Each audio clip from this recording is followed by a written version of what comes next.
नमस्कार, शुद्ध राजनीति देख रहे हैं आप। मैं हूं मानक गुप्ता। रात के 9 बज रहे हैं। बिहार की नई सरकार को आज बड़ा झटका लगा है।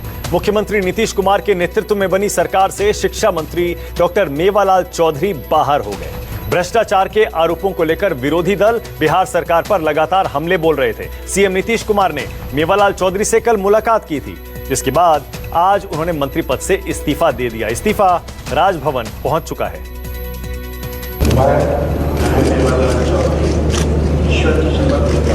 सिर्फ 4 दिन में बिहार बिना शिक्षा मंत्री के हो गया है। 16 तारीख को जेडीयू के खाते से मंत्री बने मेवालाल को इस्तीफा देना पड़ा। आज ही मेवालाल ने अपना कार्यभार संभाला था। मेवालाल कल सीएम से मिले थे और लगातार अपने ऊपर लगे आरोपों को खारिज कर रहे थे, लेकिन आज ऐसा क्या हुआ कि मेवालाल को इस्तीफा देना पड़ा? मेरे अगेंस्ट कुछ है ही नहीं, कोई तथ्य नहीं है, निराधार है, बेबुनियाद है और कुछ नहीं। सर, ये तो आपका दावा है, लेकिन मामला तो कोर्ट में अभी भी लंबी है। मामला कोर्ट में लंबी तो उसका इंतजार कर लीजिए ना, आप उसके बाद सवाल कीजिएगा। जब मामला कोर्ट में लंबी तो आप इंतजार कर लीजिए ना। मेवालाल के इस्तीफे के बाद भी विपक्ष नीतीश सरकार पर हमलावर है। तेजस्वी ने लिखा कि सिर्फ एक इस्तीफे से बात नहीं बनेगी मुख्यमंत्री जी। जनादेश के माध्यम से बिहार ने हमें एक आदेश दिया है कि आपकी भ्रष्ट नीति, नियत और नियम के खिलाफ आपको आगाह करते रहें। महज एक इस्तीफे से बात नहीं बनेगी। अभी तो 19 लाख नौकरी, संविदा और समान काम समान वेतन जैसे अनेकों जन सरोकार के मुद्दों पर मिलेंगे। जय बिहार, जय हिंद। इस वक्त मैं मौजूद हूँ पूर्व शिक्षा मंत्री मेवालाल चौधरी के सरकारी आवास में। आप देख सकते हैं उनका सरकारी आवास जो है वह बंद है। बाहर मीडिया का जमावड़ा लगा हुआ है। अंदर खुद मेवालाल चौधरी है, वह किसी से मिल नहीं रही है। बाहर की तस्वीर मैं आपको दिखाना चाहूँगा। आप देख सकते हैं गुलदस्ता यहाँ काफ़ी पड़ा हुआ है। सुबह से लोग आ रहे थे, पिछले 2 दिन से लोग आ रहे थे, बधाई दे रहे थे और गुलदस्ता भेंट कर रहे थे, लेकिन आज आखिरकार मेवालाल चौधरी को इस्तीफा देना पड़ा। विपक्ष के हमलावर होने के बाद जेडीयू नैतिकता की बात कर रही है। हालांकि वो ये भूल गए कि ये आरोप पहले भी लगे थे, फिर भी मंत्रिमंडल में जगह दे दी थी। तेजस्वी यादव 420 के सजा याफ्ता के बेटा, 420 के आरोपी दूसरे को नसीहत दे रहे थे। चार्जशीटेड हैं, 420 के आरोपी हैं। विधानमंडल के नेता से इस्तीफा दीजिएगा। नैतिकता के आधार पे अपना इस्तीफा राजभवन भेज दिया, लेकिन क्या सवाल उठाने वाले युवराज जी, श्रीमान तेजस्वी यादव, आरोप तो आप पे भी है, चार्ज आप पे भी फ्रेम नहीं हुए हैं। इस्तीफा देंगे नेता विपक्षी दल से? जेडीयू कोटे से मंत्री बने मेवालाल चौधरी पर असिस्टेंट प्रोफेसर की भर्ती में धांधली का आरोप है। इसके बाद फिर नीतीश कुमार ने न सिर्फ मेवालाल को मंत्री बनाया, बल्कि उन्हें शिक्षा मंत्रालय की अहम जिम्मेदारी सौंपी थी। विपक्षी राष्ट्रीय जनता दल को मौका मिला और उसने नीतीश कुमार पर निशाना साधना शुरू कर दिया। महज 4 दिनों में इतना दबाव बन गया कि मेवालाल को अपना पद छोड़ना पड़ा। तेजस्वी यादव जी चुप बैठने वाले नहीं हैं। अभी तो 1 विकेट गिरा है। अभी कप्तान को इस्तीफा देना पड़ेगा। जो असली दोषी हैं, जिन्होंने पहले विधायक का टिकट दिया और मंत्री बनाया।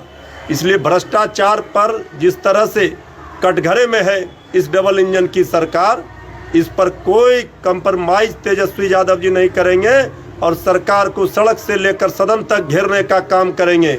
अभी आगे आगे देखिए होता है क्या। मेवालाल भागलपुर के जिस कृषि विश्वविद्यालय में कुलपति थे, वहां 2012 में कृषि वैज्ञानिक असिस्टेंट प्रोफेसर की भर्ती होनी थी। 2012 में 281 पदों के लिए विज्ञापन निकला। परीक्षा के बाद 166 लोगों की नियुक्ति हुई थी। इसके बाद घोटाले के आरोप लगे और खुलासा हुआ कि जिसे कम नंबर मिले उसे पास कर दिया गया और जिसे ज्यादा नंबर मिले उसे फेल कर दिया गया। बता दें कि मेवालाल चौधरी नीतीश कुमार के करीबी माने जाते हैं। 2010 में जब उनको कृषि विश्वविद्यालय सबौर का कुलपति बनाया गया, तो उनकी पत्नी नीता चौधरी जेडीयू से विधायक बनी थी। सुशील मोदी ने जब सदन में ये मुद्दा उठाया, तो नीतीश कुमार को मेवालाल चौधरी को पार्टी से निष्कासित करना पड़ा था। हालांकि जेडीयू ने 2015 में फिर उन्हें टिकट दिया। इस बार फिर से मुंगेर के तारापुर सीट से जीतकर वो विधायक बने और सीएम नीतीश कुमार ने उन्हें मंत्री बना दिया। लेकिन मेवालाल की ये चांदनी सिर्फ 4 दिन के लिए ही रही। सर्व कुमार, पटना, न्यूज 24। उधर पश्चिम बंगाल की सड़कों का रंग बहुत तेजी से लाल होता जा रहा है। बंगाल की सड़कें राजनीतिक हत्याओं से एक बार फिर रंगी जाने लगी हैं। चुनावी आहट करीब आते ही टीएमसी और बीजेपी के बीच हिंसा का दौर अब बढ़ने लगा है। कूच बिहार में टीएमसी कार्यकर्ताओं द्वारा बीजेपी कार्यकर्ता की हत्या के बाद बंगाल एक बार फिर दहकने लगा है। चुनावी आहट ने पश्चिम बंगाल की धरती को खून से लाल कर दिया है। कभी कूच बिहार, कभी नॉर्थ 24 परगना, कभी कोलकाता तो कभी बंगाल का कोई दूसरा शहर। ताजा मामला बीजेपी कार्यकर्ता की हत्या से जुड़ा है। कूच बिहार में एक बीजेपी कार्यकर्ता की हत्या हुई, जिसके विरोध में बीजेपी ने बंद बुलाया। सड़कों पर टायर जलाकर रास्ता जाम करने की कोशिश की। पुलिस ने उन पर लाठियां बरसाई। पश्चिम बंगाल जिले के कूच बिहार में बुधवार के बीजेपी एक कार्यकर्ताओं की हत्या के बाद बंगाल एक बार से फिर सुलग उठा है। तूफानगंज क्षेत्र में बुद्ध सचिव कलाचंद कर्मचारी को पीट कर मौत के घाट उतार दिया गया। टीएमसी कार्यकर्ताओं पे हत्या का आरोप लगा है। इस घटना के खिलाफ बंगाल के कई शहरों में बीजेपी ने प्रदर्शन और गुस्से का इजहार किया है। जैसे जैसे चुनाव करीब आ रहे हैं, राजनीतिक हत्याओं का दौर चिंताजनक तरीके से बढ़ने लगा है। इसी दौरान आपस में लड़ रहे क्लब के सदस्यों ने कलाचंद पर हमला बोल दिया। आरोप है कि दर्जन लोगों के सामने पीट कर कलाचंद की हत्या कर दी गई। पुलिस ने उसे बेहोशी के हाल अस्पताल पहुंचाया, लेकिन वहां डॉक्टर्स ने बताया कि रास्ते में ही उसकी मौत हो गई थी। बीजेपी कार्यकर्ता कलाचंद की सरेआम हत्या के बाद पश्चिम बंगाल में बीजेपी का गुस्सा उबल पड़ा। कूच बिहार में बीजेपी कार्यकर्ता कलाचंद कर्माकर की पीट कर हत्या का आरोप टीएमसी पर लगा है। इस घटना के विरोध में बंगाल बीजेपी ने 12 घंटे का बंद आयोजित किया था। इसी दौरान नॉर्थ 24 परगना में बीजेपी का दफ्तर फूंक दिया गया। इस घटना के पीछे भी टीएमसी वालों का हाथ बताया जा रहा है। वहीं कूच बिहार में प्रदर्शन करने वाले बीजेपी नेताओं पर पुलिस ने लाठीचार्ज किया। वहीं टीएमसी नेता और परिवहन मंत्री शुवेंदु अधिकारी और ममता बनर्जी के बीच टकराव खुलकर सामने आ गए हैं। पूर्व मेदिनीपुर में सड़क के दोनों किनारों पर लगे शुवेंदु अधिकारी के पोस्टर्स को टीएमसी कार्यकर्ताओं ने फाड़ दिया।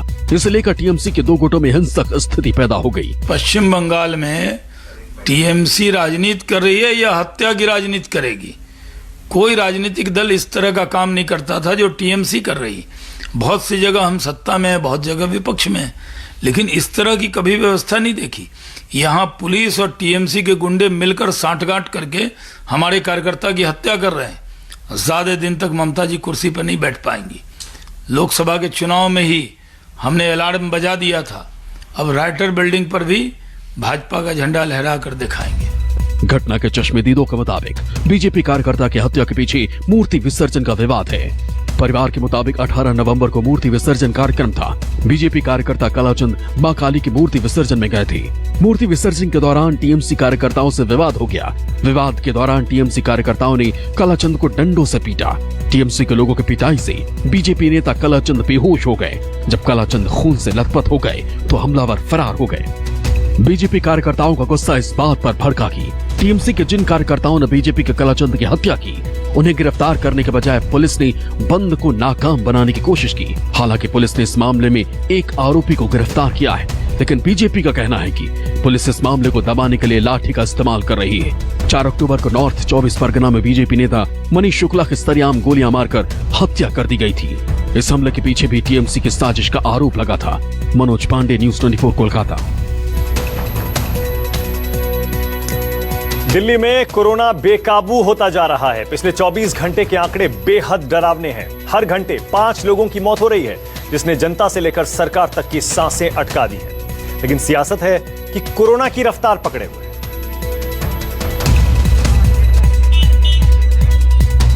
राजधानी दिल्ली कोरोना से कराह रही है। मौत और मरीजों का आंकड़ा हर गुजरते घंटे के साथ बढ़ता ही जा रहा है। कोरोना से मौत के मामले में दिल्ली ने नया रिकॉर्ड बना लिया है। पिछले 24 घंटे में दिल्ली में कोरोना से 131 लोगों की जान गई। दिल्ली में रोजाना कोरोना के रिकॉर्ड मामले सामने निकल कर आ रहे हैं। ऐसे में दिल्ली में अब तक 7,943 मौतें कोरोना से हो चुकी हैं। दिल्ली सरकार ने आज ऑल पार्टी मीटिंग बुलाई और ऑल पार्टी मीटिंग में कहीं ना कहीं तमाम राजनीतिक दलों को ये समझाने का प्रयास किया कि दिल्ली के अंदर जो हालात बने हैं, ऐसे में राजनीति ना की जाए, न छठ को लेकर न किसी और त्योहार को लेकर। और फिलहाल दिल्ली में तमाम राजनीतिक दलों को ये तय करना होगा कि किस तरीके से कोरोना से लड़ना है। बिगड़ते हालात को देखते हुए सरकार सख्त हो गई है। दिल्ली सरकार ने फैसला किया है कि अगर किसी ने मास्क नहीं लगाया तो उस पर 2,000 रुपए का जुर्माना लगेगा। तो फाइन अभी 500 रुपए था, इसको बढ़ा के 2,000 रुपए फाइन किया जा रहा है कि जो मास्क नहीं पहनेगा उसके ऊपर 2,000 रुपए का फाइन लगाया जाएगा।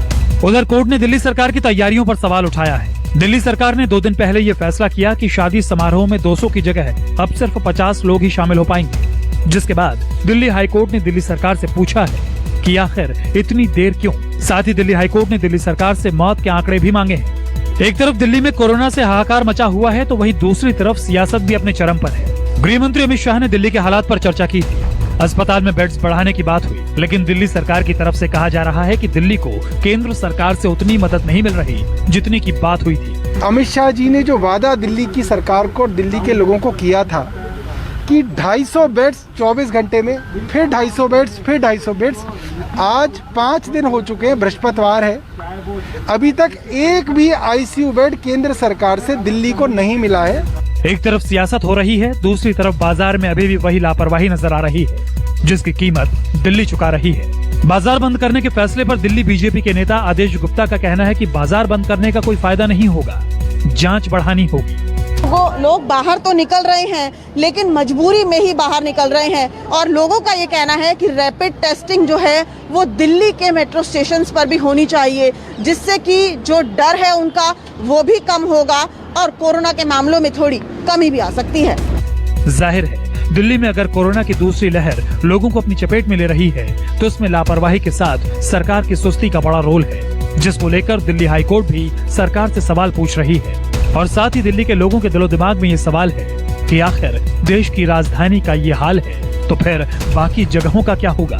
दिल्ली से दिव्या अग्रवाल, कुंदन सिंह और विमलेश कौशिक के साथ ब्यूरो रिपोर्ट, न्यूज़ 24।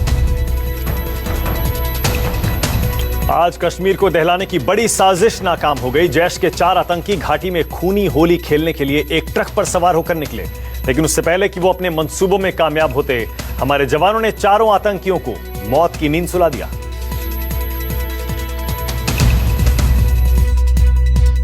बारूदी साजिश से भरा ये ट्रक, जिसका नंबर 1055 है, आतंकी इसी ट्रक पर सवार होकर घाटी में कत्लेआम मचाने के लिए निकले थे। ये ट्रक रात करीब 3:44 पर सांबा के ठुंडी खुई टोल प्लाजा पर कैमरे में कैद हुआ था। चावल के ट्रक में सवार होकर चारों आतंकी जम्मू से श्रीनगर की तरफ जा रहे थे, लेकिन मुस्तैद सुरक्षा बलों से बच नहीं पाए। जम्मू श्रीनगर हाईवे पर टेरर के इस ट्रक को जवानों के बारूद ने पर खच्चे उड़ा दिए।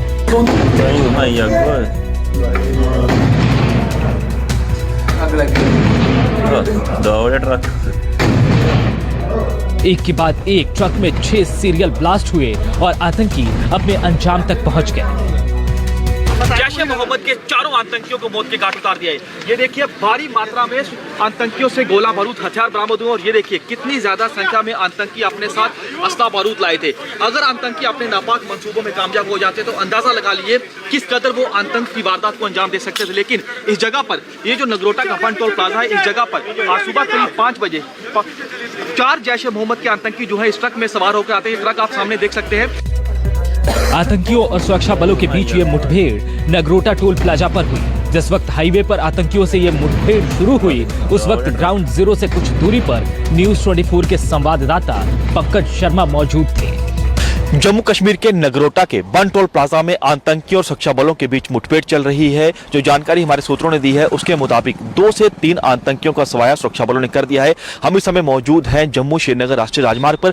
नगरोटा का इलाका है ये देखिए। फिलहाल आपको बता दें कि हाईवे को पूरी तरह से बंद कर दिया गया है। किसी भी गाड़ी को ना तो जम्मू से कश्मीर घाटी की ओर जाने की अनुमति दी जा रही है, ना ही किसी गाड़ी को कश्मीर घाटी से जम्मू आने की अनुमति दी जा रही है। यहाँ पर पूरे इलाके को किस कदर यहाँ पर घेरा गया है ये देखिए। सामने आपको तस्वीरें दिखेंगी। जम्मू कश्मीर पुलिस के जवान यहाँ पर मौजूद हैं। यहाँ पर ये देखिए किसी भी गाड़ी को हाईवे से इस ओर जाने की अनुमति नहीं है, यानी जो भी गाड़ी आ रही है उसे नगरोटा से ही बैक किया जा रहा है। माना जा रहा है कि 3-4 आतंकवादी ट्रक के जरिए जम्मू श्रीनगर हाईवे के रास्ते कश्मीर जाने की कोशिश कर रहे थे। इस दौरान सुरक्षा बलों ने आतंकियों को घेर लिया और उनका काम तमाम कर दिया। इस घटना के चलते जम्मू श्रीनगर राष्ट्रीय राजमार्ग के साथ लगे नगरोटा में सुरक्षा कड़ी कर दी गई है। वाहनों की आवाजाही पर नजर रखी जा रही है। जम्मू से पंकज शर्मा के साथ ब्यूरो रिपोर्ट, न्यूज़ 24। छोटे से ब्रेक के लिए रुक रहे हैं, हम फौरन लौट रहे हैं, कहीं मत जाइए, देखते रहिए न्यूज़ 24।